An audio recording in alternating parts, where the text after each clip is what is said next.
Good morning. Stan Stahl of Secure the Village. Welcome to our webinar, Online Bank Fraud, How to Avoid Being a Victim.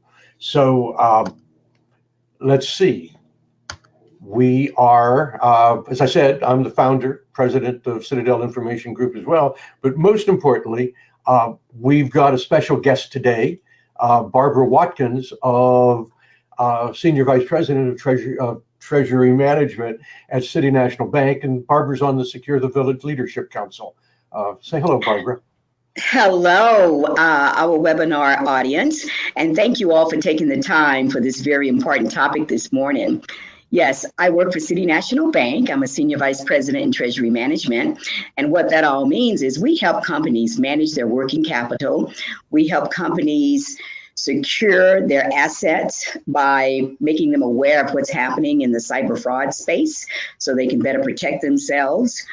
We help companies streamline accounting operations by utilizing various services and systems that the bank has to help them streamline, secure, and better manage working capital on a day-to-day basis. My heart, though, is with cyber, because we saw this coming 15 years ago, and now it's hitting everyone. So thank you all again. Well, thank you back. As you said, this is a problem that's been growing for several years now, and it's become very a large problem for businesses and nonprofit organizations. So our topics today is we want to go over the scope of the problem.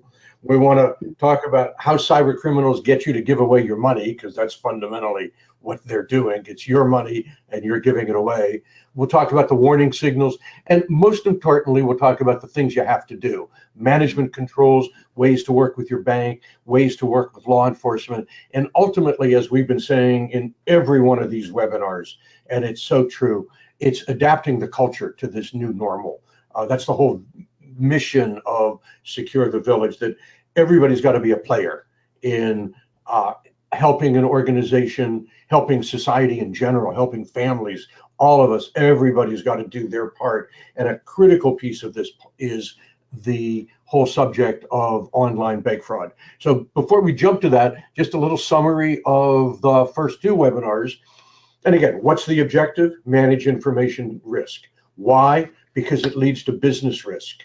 What are we trying to protect? Confidentiality, integrity, and availability. Those three things. The need, secure the human. The need, secure the technology. It's those two pieces coming together that provide the defenses that we need, the capability that we need to, as our tagline says, turn people and organizations into cyber guardians. That's all about creating a cybersecurity culture. We talked last time about these other things. You can go look at those earlier webinars. They're online at SecureTheVillage.org. They're available. We invite you to look at them. But let's get started with online bank fraud. So here's the situation. Barbara, you want to talk about this? Sure. I'm quite sure that all of you have heard about the latest thing in cyber, which is business email compromise. Over the last, I would say, 5 to 6 years, this event or initiative by the fraudsters have taken off like wildfire. Why? Because it's a moneymaker. It's a revenue generator for them. Business email compromises can cross all business lines, and it can also cross your personal life as well. One of the things that they do in business email compromise is they attack your email. How many of you actually go into your cell phones and delete all of your old emails? A part of proper cyber hygiene is to practice that daily. At the end of every day, delete all those old emails, because if your phone or your email get hacked, this is what they're going to do. They're going to go through all of your emails, and they're going to learn about who you are and how you communicate with money movement type of transactions. Vendor fraud.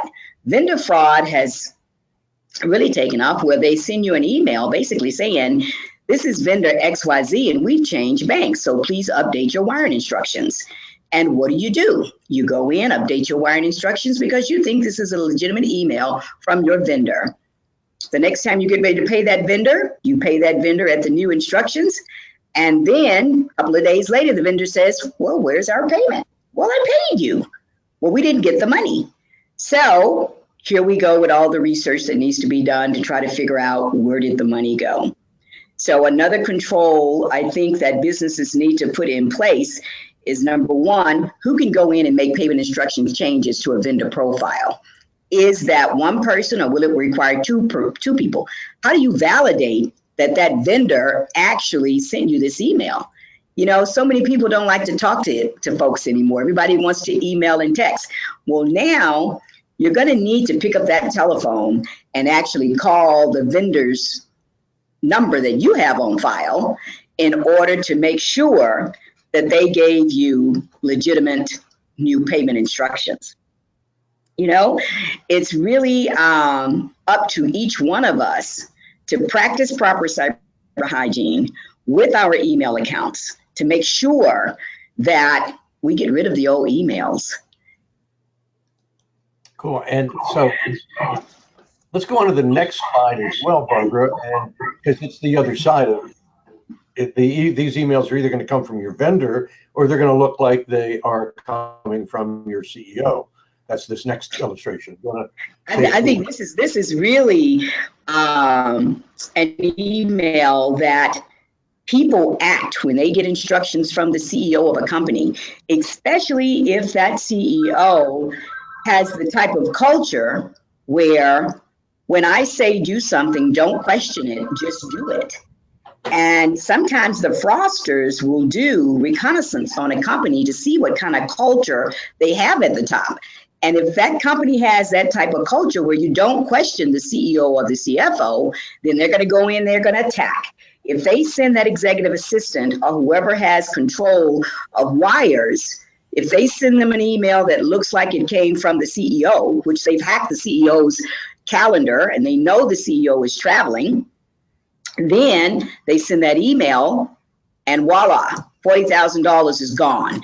But the truth of the matter is, and this is public record, Mattel's CEO email got hacked and they sent $3 million to a bogus vendor in China. But the instructions came from the CEO. He was traveling. His email read, we have a new vendor. We need to make a deposit. Send the $3 million. Nobody questioned the CEO. Well, now, for those of you on the phone that are in positions of management that travel, that have control over wiring money, you may want to have a conversation with your staffs to say what you will and will not do while you're traveling. I think that's very important to help save money. You have to create an atmosphere where it's okay to question. It's okay to question the CEO or the CFO, because the fraudsters, ladies and gentlemen, are just getting more and more clever as to how they approach their business.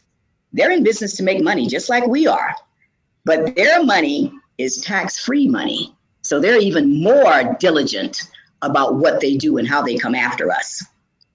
Well said. Well said. Related to this, so it's not business, but it's the theft of personally identifiable information. We had a situation, we got called by a company where the president, the head of HR had received an email that looked like it came from the president that said, send me the W-2 files for the year. And this person replied back with an Excel spreadsheet with 2,000 names, social security numbers, and all the W-2 information. Well, that email wasn't from the president.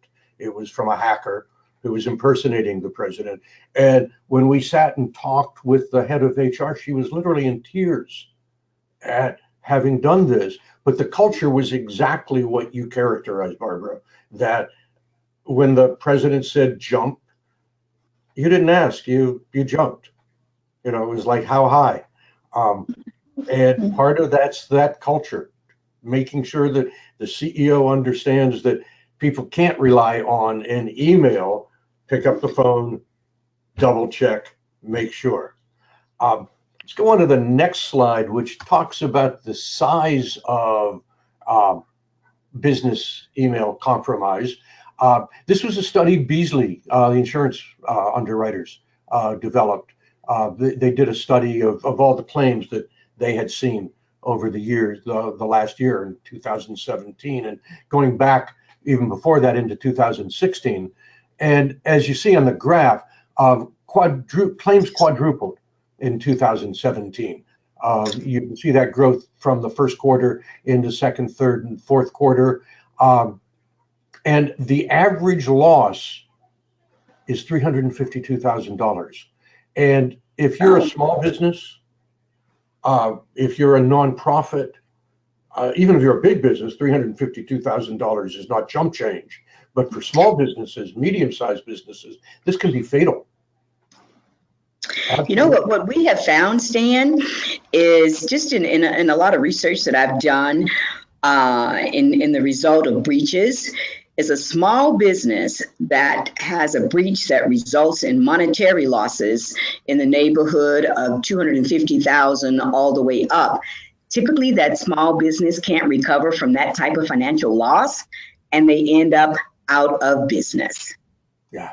So it's really important for the small and the micro businesses to understand the magnitude of what's going on in this space. I mean, you can attack 4 or 5 small businesses, and that can be the payday equivalent of a middle-sized company.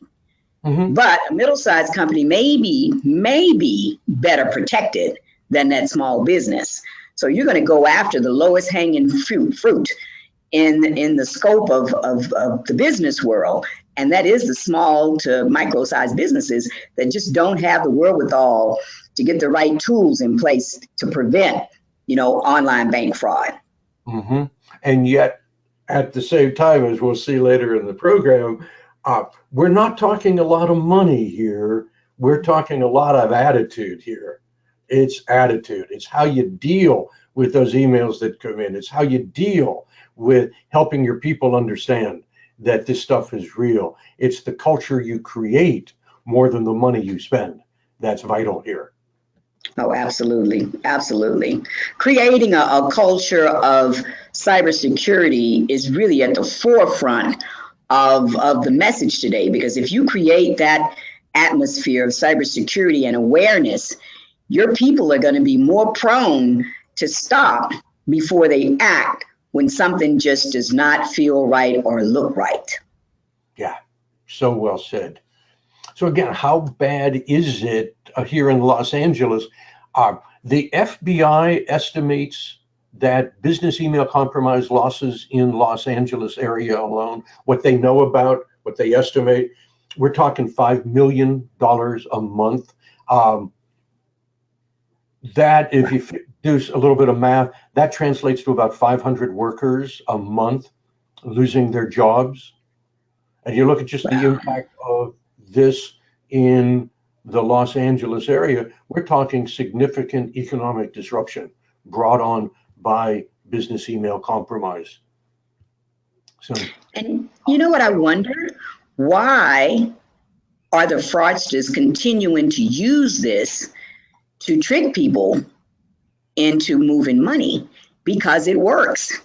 We're all moving so fast these days. Nobody wants, and I stress this, nobody wants, well, I shouldn't say nobody wants to talk to anybody. It's just more convenient to shoot an email rather than pick up the telephone and have a conversation. But I find sometimes it's more efficient to pick up the telephone and have the conversation and get it done and move on than to have email rope-a-dope like some of us end up into in certain situations. But look at this, estimated losses, and this is a public service announcement, which I do believe we need to have more of these through the media, through the news, at least once a week. They should be pushing out public service announcements on what's happening in the cyberspace so that the general public will have knowledge of what to look out for. But $5 million a month, tax-free money. This is why, ladies and gentlemen, this situation is not going to go away. And the new norm is for us all to be on the defensive. because these guys are on the offensive. They're putting it out there. They're putting the malware out there. They're putting the bogus emails out there, and they don't test anything. They just put it out there, and if it flies, and they get paid. So I think it's just really important to realize how crucial and diligent we all must become cyber guardians. Mm-hmm. Yes, so absolutely true. And it's what you talk about, this idea of like the public service announcements. One of the things that I'm really proud of what SecureTheVillage has been doing, and Barbara, you're on our leadership council, so you're a key piece of this, is helping to get the word out that way. One of the things our listeners may not know is that my company, Citadel Information Group, has since 2009 been publishing a weekly cybersecurity news of the week. What are the major stories in cyber? What are the things you need to do, patches, updates for your computers? And people can sign up for that for free, and we don't spam you or anything. Just go to citadel-information.com and you can sign up for that newsletter. You can go to the SecureTheVillage.org website and sign up to get notified of our events so that you can show up and these webinars, for example, and be a party to just learning more about this. So let's move on to the next slide and begin the process of, okay, how does it happen and what do we need to do in an organized, coherent, strategic way? What do we need to do to take care of this problem? I agree with you, Stan. Here is how it happens.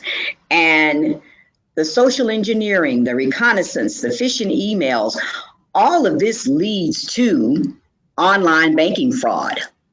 The key is, let me get your credentials any way that I can so that I can go into your online banking system and execute a transfer. So, targeted attacks. One of the things that the fraudsters are getting more and more sophisticated in that they're targeting specific organizations, the macro businesses, the small businesses, even the mid-sized to large businesses that they know have gaps through reconnaissance. You know, people generally want to help, and the fraudsters prey on that helpful attitude that the majority of us have.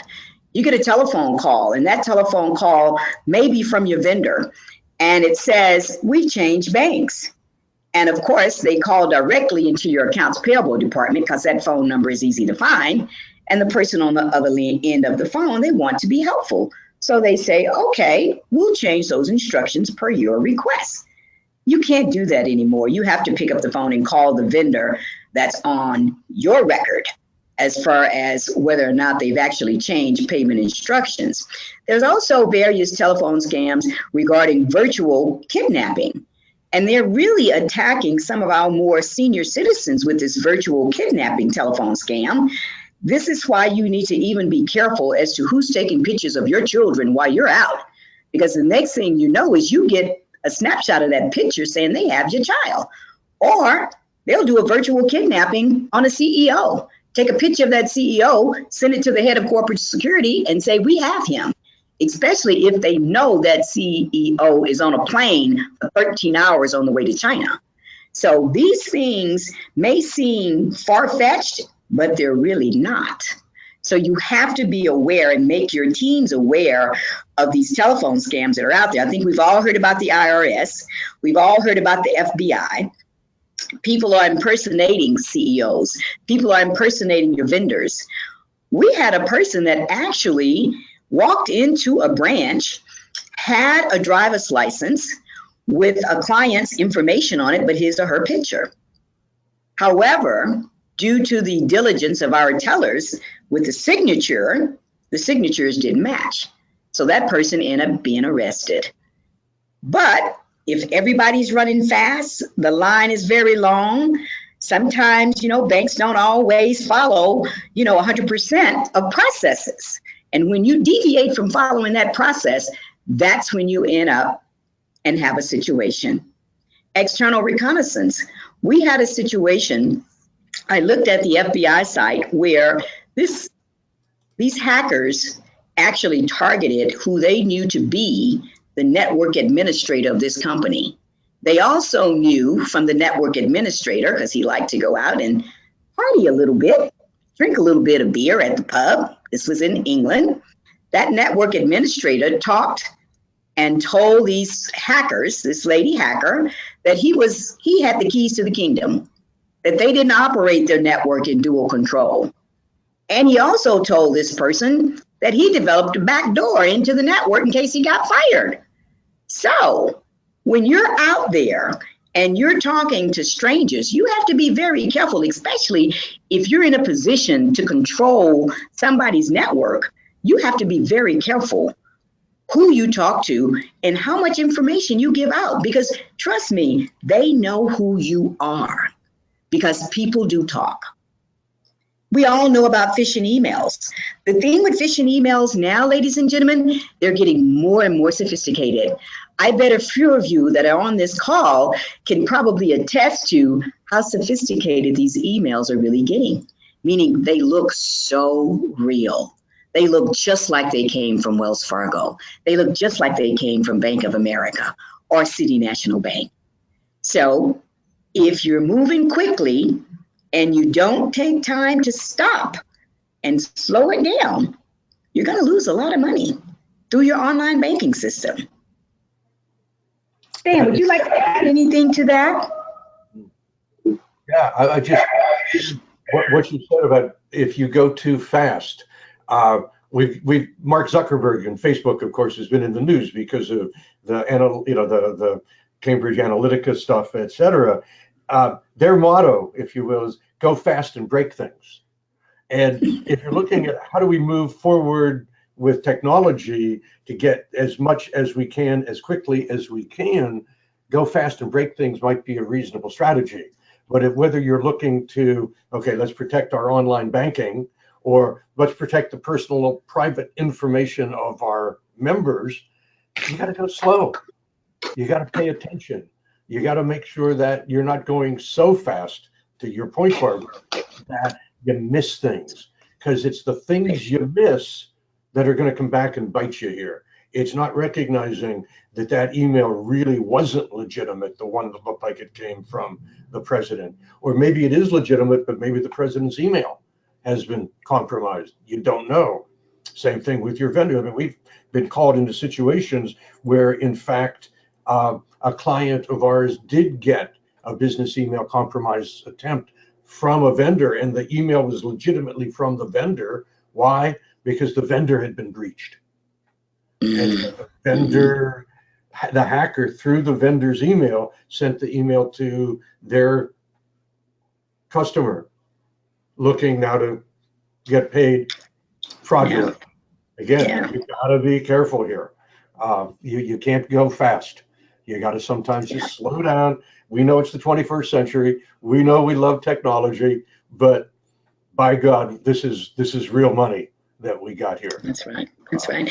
And this time of the year, it's tax time. So a lot of CPA firms are now, I mean, this week and next week are really the crunch week for getting people's taxes and everything prepared so you don't have to file extensions. The fraudsters, they know this. So they're going to be throwing everything they can at the CPA firms over the next 2 weeks to try to get them to slip up and either send information or send money. So be careful, you CPAs and tax folks that are on the line. Slow it down. Yep, slow it down.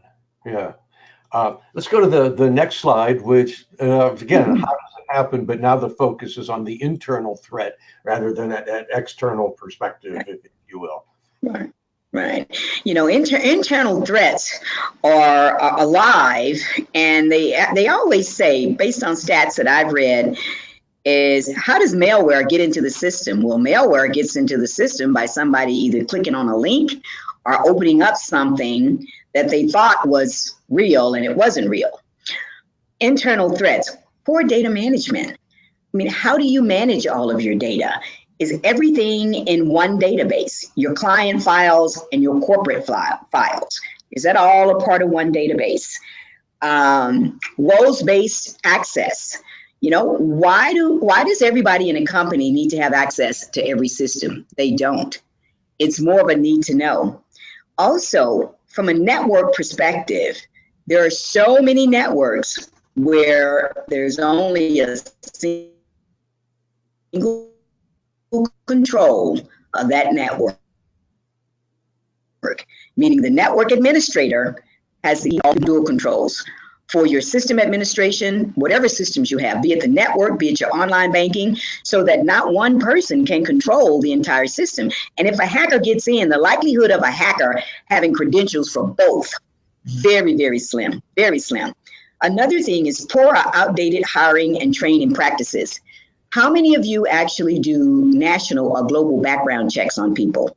Someone coming over from Germany could have, you know, been a bad employee there, and they come here and get hired because there's no record of them.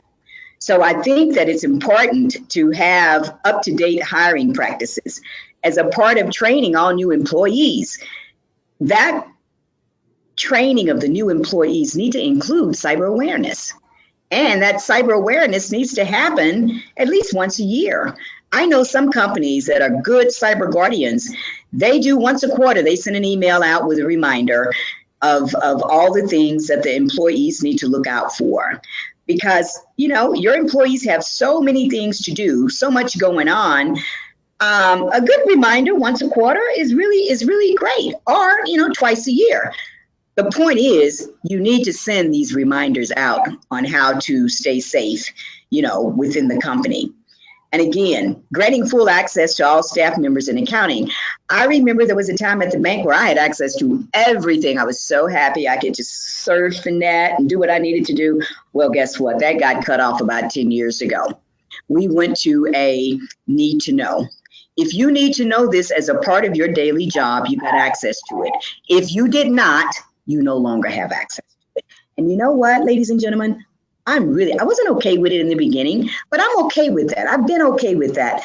When I've entered into this cyber dark space, I'm okay with security. I'm okay with long passwords, because all of these things are my defense against, you know, a potential attack. So need to know. Move to a roles-based access of all of your systems. Determine, and it's a project to determine who actually needs access to what, and just grant them that access. I know there are tools out there that can limit where people go on the web. Stan, can you talk a little bit about that, the tools that are out there, just a little bit, because I think it's important at this point to know that there are tools to limit access. Yeah, absolutely, Barbara. Yeah, and this is one of those places where you got to work both with your IT staff and with your security subject matter experts as well, to look at. I mean, there are tools that can block spam, but again, it's what gets through the spam filters, if you will, that I'm most concerned about, because those are the ones that are going to come to your users. You're going to have to know that they've got to pay attention themselves. You can set up tools on the firewall. The IT folks can do this, that limit what IP addresses your firewall will talk to, geofencing, geolocation, those kinds of things. So if you don't do business in China, North Korea, Iran, Russia, Nigeria, etc., block all IP addresses from those countries. It's a simple thing to do. Again, that's where IT and security working together. Put limits on what websites your people can go to, so that you don't want them going through the work firewalls on the work network system to dangerous sites, whether it's gambling, pornography, any of those kinds of quote adult sites. Lots of things that can be done, but it's all got to be part of a program. And Barbara, going back to what you said about training, because again, technology can only do so much. That's right. One of the things we'll do regularly is we'll send phishing emails to our clients' people. Click here for your free Amazon gift card. click here because IT needs you to change your password. We'll write various scripts. We have a whole set of templates, and we're not the only people doing this either. I mean, you can talk to your IT vendor or your security people they can get you set up to do these kinds of things. But again, it's just helping people remember, helping people stay cautious, and with the the phishing attacks, phishing defense as well. If you find the same employee, month after month after month, falling prey to a phishing attack being sent by the security people as a test, as a training tool, same person is clicking that link regularly, that's time to have a talk with that person, help them understand what's going on. I know, Barbara, you've got stories about different banks, different controls they put, that in some cases, people really have to understand how challenging this is, and management's got to step in. Right. I think that some organizations have zero tolerance for clicking on phishing emails. Some organizations, again, they do send the fake phishing, the tests, I say, phishing emails to see who's clicking. And I agree that sometimes you need to go a little hard line to tell people the consequences, because one bad thing can take down the company. I mean, I don't know. Look at Target. That bad thing. Somebody didn't set the alerts up. What happened at Sony? Potentially a bad employee that collaborated with North Korea. Who knows how that really happened? I think Sony probably knows, but they don't want that stuff publicized. Reputational risk is huge. When you've worked for a long time to build up your reputation in an industry and you let a phishing attack bring your company down or destroy your reputation, it's horrible.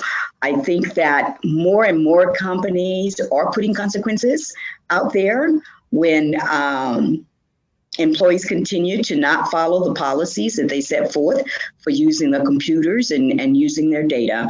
But I think that more and more, though, companies are starting to educate, really educate. Yes. Okay. And talking about these threats this way as well. I mean, looking at whether they're internal or external threats, it's something that both businesses and their banks as well have to be able to pay attention to deal with, and to collaborate on. Again, that's a fundamental piece of SecureTheVillage is all about. How do we connect the dots here? How do we get that collaboration going? And that's the segue to this next slide.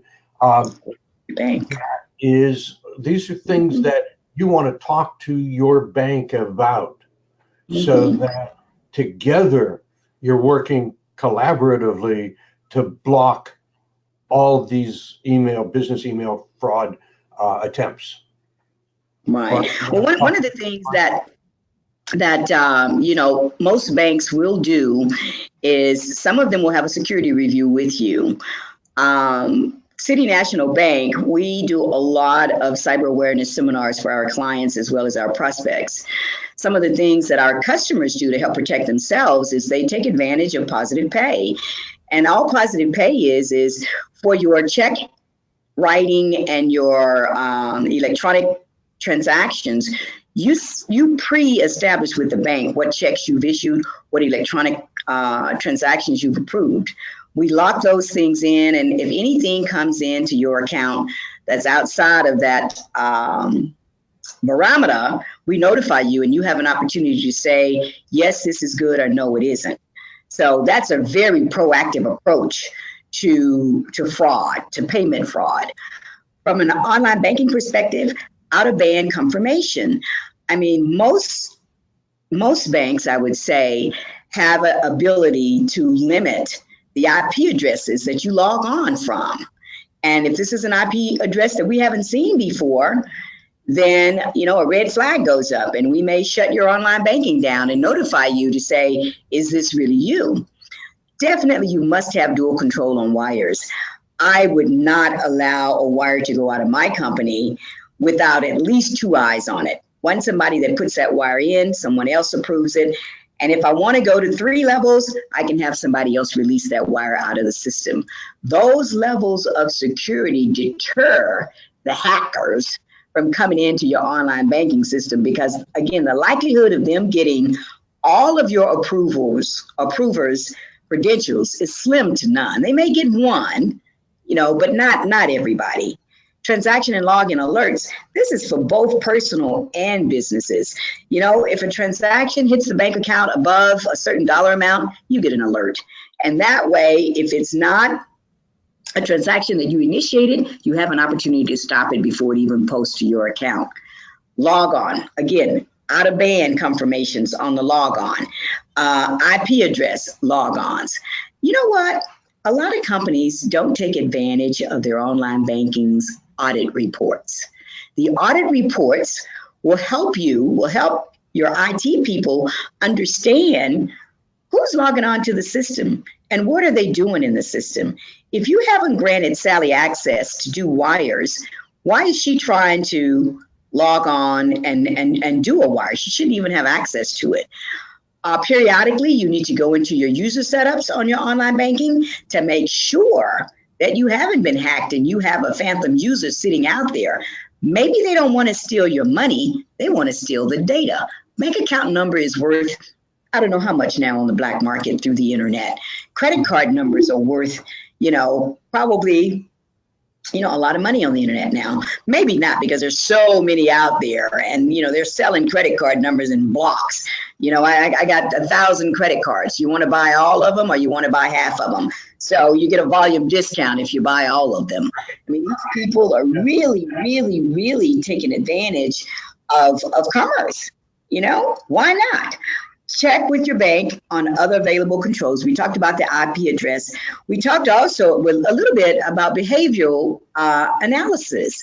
Some banks have the ability to put software on top of the online banking systems so that when your people log on, if they detect malware on that particular workstation, guess what?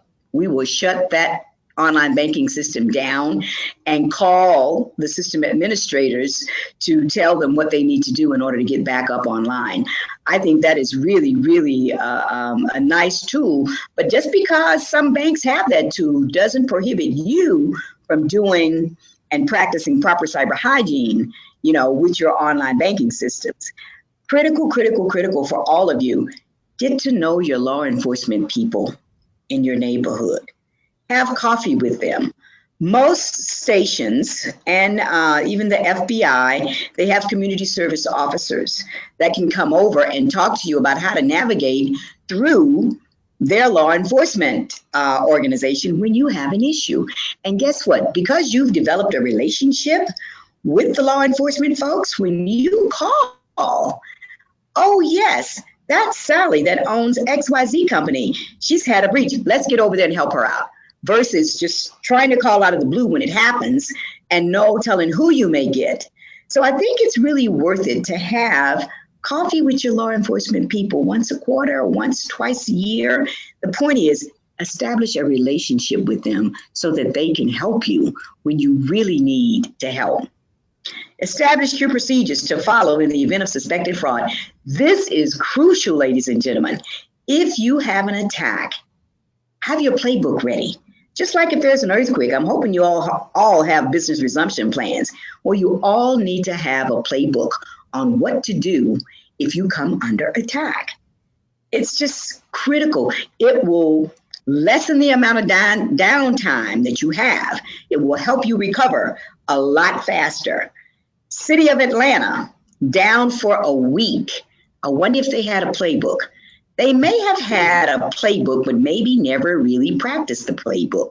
A week is a long time to be down and not have access to financial information or important things that a city needs in order to run that city properly. One of the things, and Stan, if you could talk about this briefly with us, Los Angeles, the city of Los Angeles has a cyber emergency. Yes. Talk about that just briefly. LA Cyber Lab is an example of the kind of community that we're talking about. If you don't know about it, look it up online, Los Angeles Cyber Lab. It's right now, one of the things you can get from them on a daily basis is news stories that deal with cyber, daily threat report as well, all of which just adds to this. It's the whole idea behind Secure the Village, in a sense, that it takes the village, it takes all of us working together to secure the village. I mean, one of the things I'm really pleased about with what we've done, and Barbara, you've been a part of our financial services cybersecurity roundtable since it started. We started that almost 4 years ago now. We meet every couple of months. In fact, we are meeting a week from Friday, and you can get information online at our website about it. But part of what's happened through this, and I don't want to say that this is Secure the Village alone. I mean, a lot of this was happening independent of us, and then we added just to the mass of making it happen. But one of the things that has been very, very positive, and this goes to the law enforcement relationships, if you are a victim of business email compromise fraud and you discover that quickly enough, and you notify your bank, or you already got the relationships with law enforcement set up, and you notify law enforcement through your relationships, or you notify your bank who can notify law enforcement, they can often pull that money back even after it's left the country. The FBI, Secret Service, has built relationships with banks and with law enforcement groups in other countries, so that we're able, if we act quickly enough, to pull this money back. And that goes to having those clear procedures. If you wait 2 or 3 or 4 or 5 days, and then oh my God, you discover something's happened, it's too late. But if you discover it like right away, and you call your bank, one of the things we hear regularly in our financial services cybersecurity roundtable meetings is people will talk about how they save their customers tens of thousands, hundreds of thousands of dollars after the business email compromise fraud happened, but before that money had now just been lost to the cyber criminals. Time is definitely of the essence here. So I can definitely attest to that, Sam. In clicking on links on emails, and you want to pay attention there, you want to be able to move very fast if you're the victim or a potential victim of cyber fraud.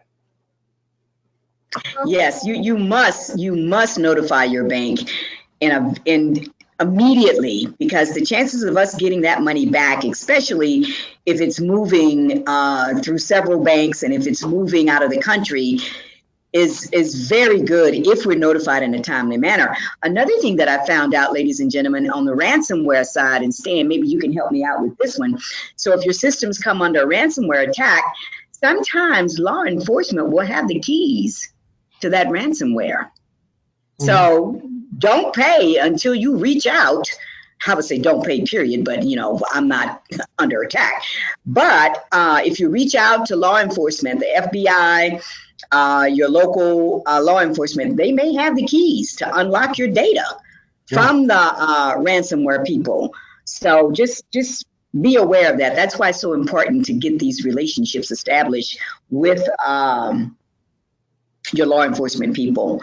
Right. And on that same point, there's a website, No More Ransom.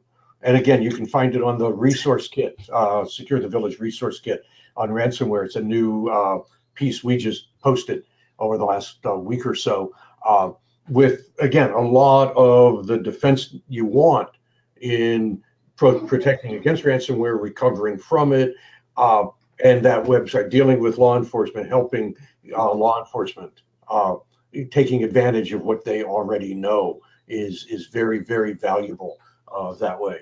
Let's go on to things that, separate from working with your bank, things that the organization itself can do. One of which, and this is not for every organization, for some it's just not feasible given the way the business works. But if you've only got a couple of people who have to do online banking, get them a separate dedicated workstation, only to be used for online banking. Don't use it for browsing or email. Don't use it for anything besides online banking, except just to keep it patched and updated with as browsers get updated as Microsoft or Apple updates the operating system. Keep it patched. That's right. That's it. And on the other side, confirm, confirm, confirm, confirm. If you get a request to change payee information, pick up the phone and call the vendor. Make sure you're talking to the vendor. Did you really mean to do this?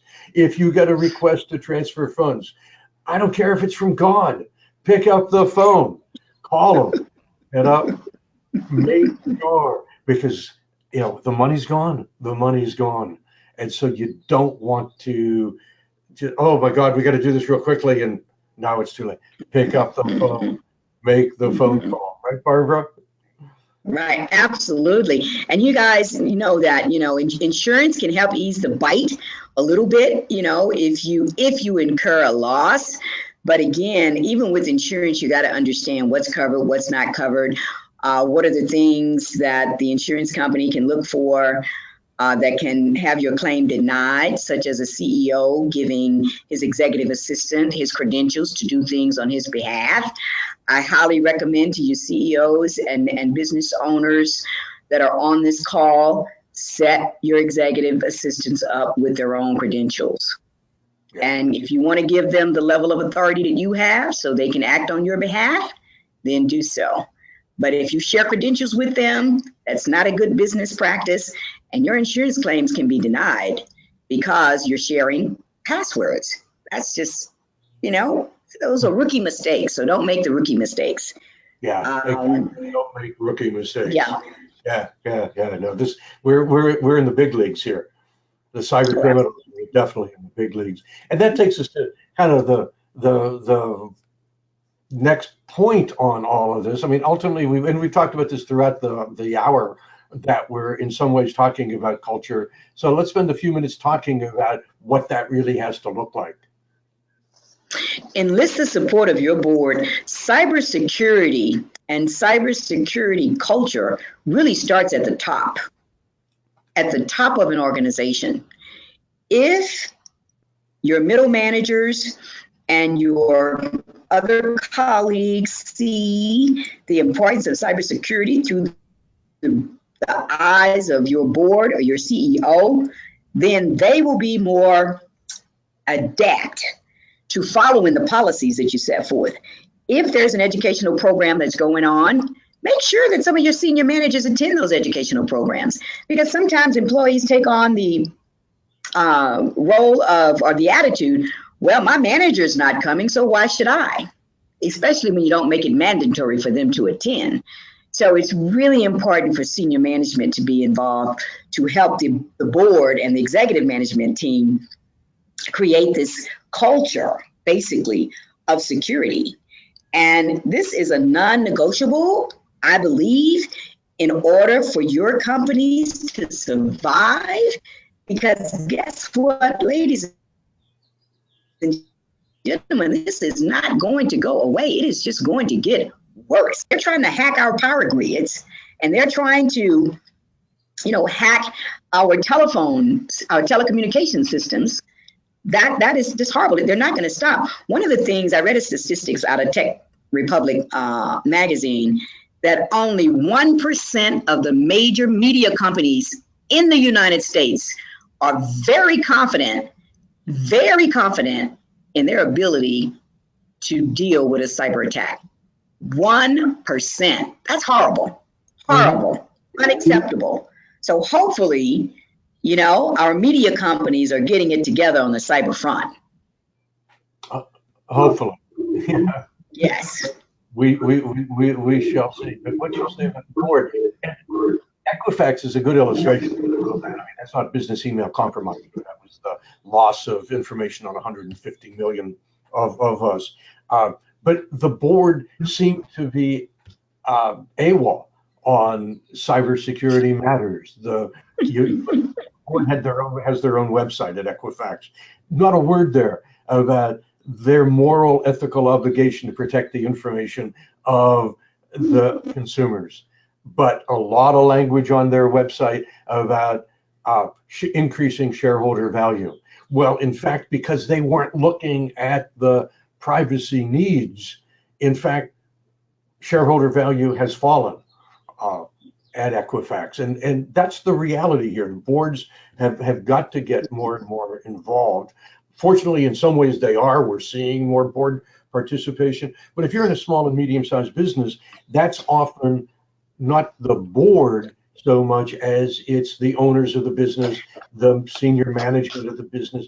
If they don't provide the leadership, then the vulnerabilities that are there are just going to remain. And that's a pitch, if you will, to the first webinar we had in the series, Bill Leiter and I speaking about culture, leadership, the kinds of things that boards and executives need to know about. And your point, the fact that senior managers need to be there. There's a classic story told about, I think it was Edward Deming, the quality consultant, who was hired by a company's president to teach quality to his people. And they all assemble, the president of the company and the senior leadership team, where the president of the company introduces Deming to the team. Deming starts to talk to the team, and the president walks out of the room. And a moment later, he notices that Deming's behind him as well, who has also left the room. And the president says, "Why did you leave the room? You know, I hired you to teach my people about quality." And Deming says, "Well, sir, if it's not important enough for you to be there, then it's not important enough for me to be there either." That's Yes. The message has got to come from the top that this is Absolutely. important. And that's a responsibility of management that they can't shirk that piece of it. Moving along to other kinds of pieces for the culture aspect, you really need security subject matter experts. And there are more and more of us out there, but this is different than IT. You notice we've not talked a lot about firewalls and, you know, how you build the network. We're talking about people here. And the information security experts have that knowledge both of the people side and the technology side. So they augment HR on the one piece and the IT folks on the other, not competitively, but cooperatively, collaboratively. You got to know where you are as well. That's the assessment point. There's a great proverb that if you don't know where you are, a map won't help you. So you got to know, how are we right now? That's part of the advantage of doing phishing attacks on your people regularly. So you know, are they responding? You know, hey, we just did a phishing attack. 43% of the people clicked on that link. I think we've got a problem here that we've got to take care of, you know, that sort of thing. And that leads to budget dollars. Without money for security, you're not going to make things happen. And again, we're not talking about a lot of money. We're talking more about attitude, culture, but there's got to be budget dollars. You look at Target as a good example of, you've got the information security officer reporting to the IT chief information officer. Dollars are scarce.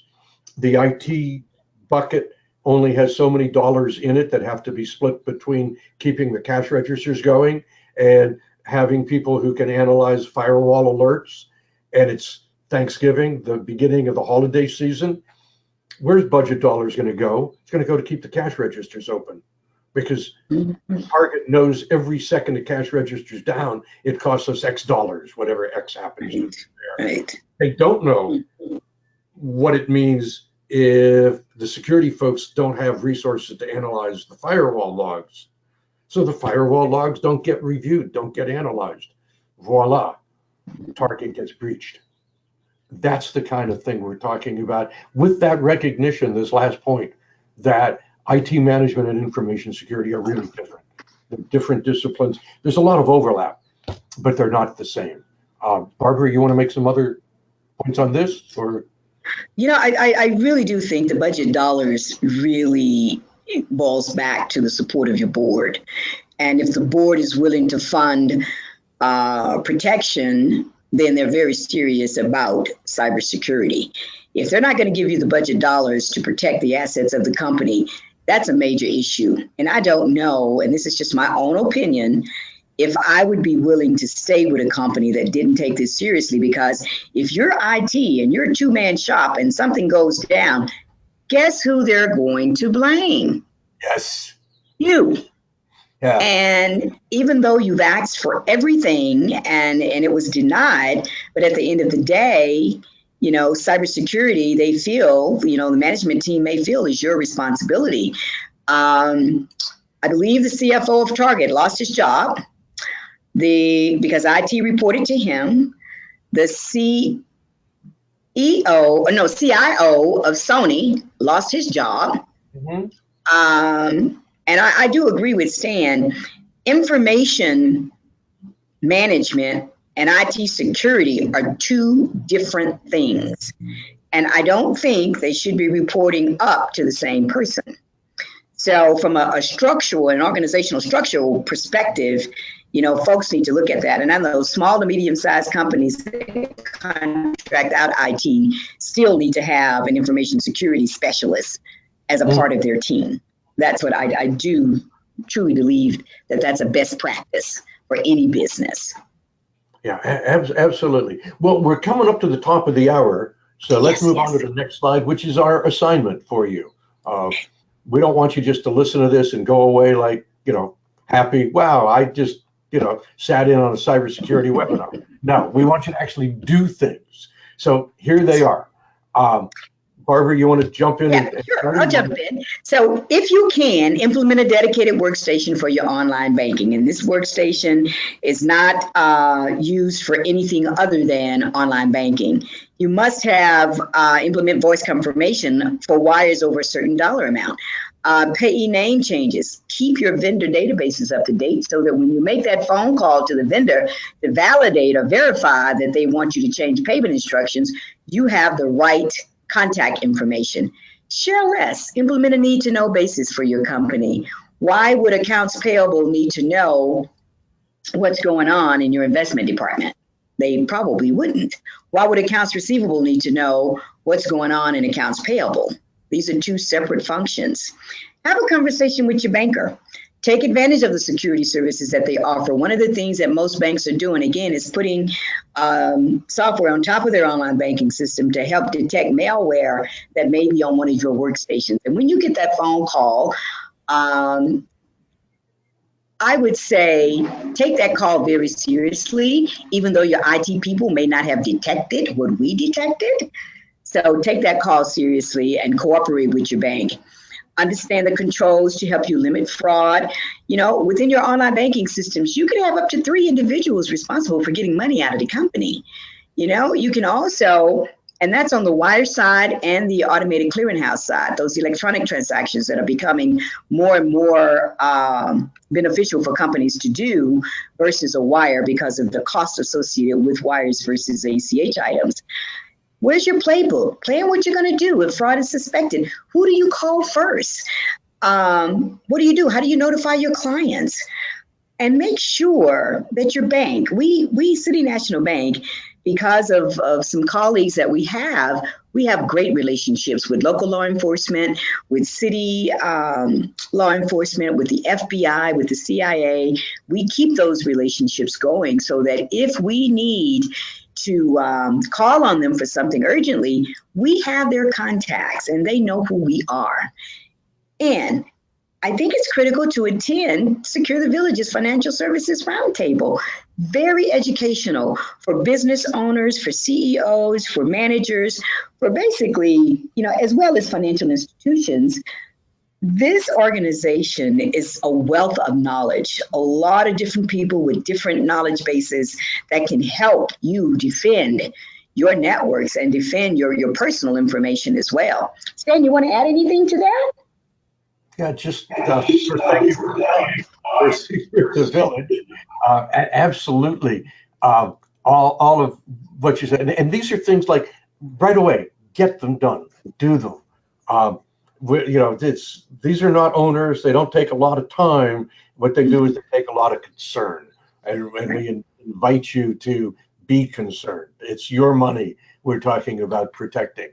That wraps it up for this webinar. Next month, we're going to talk about the basics of cyber law. We're going to have a panel of a number of different cyber attorneys with different perspectives, from intellectual property theft to GDPR to breach disclosure laws, the whole space. We're going to try to cover that in an hour. The series itself, as you're seeing, they're designed to be practical, real world, actionable, how-to things, and they connect into the Secure the Village resource kit that's available at SecureTheVillage.org. These, the webinar series every month, the first Thursday of the month, 10 a.m. Pacific time. Here's the schedule. As you see, May, we've got basics of cyber law. Then we'll talk about policies and standards. We'll talk about the risk assessment and so on here. And just more generally, who are we? We turn people and organizations into cyber guardians. For more information, here's a slide with Barbara's contact information at the bank, barbara.allen-watkins at cnb.com, 310, et cetera, 888-6011. With Citadel, as I mentioned earlier, feel free to go onto our website and sign up for the Cybersecurity News of the Week. That's a free event. Barbara, any final words before we wrap it up, or as we wrap it up? My final word is stay safe online as well as offline. Protect your assets. Be a cyber guardian. Yeah, super. Barbara, thank you. We are adjourned. Thank you.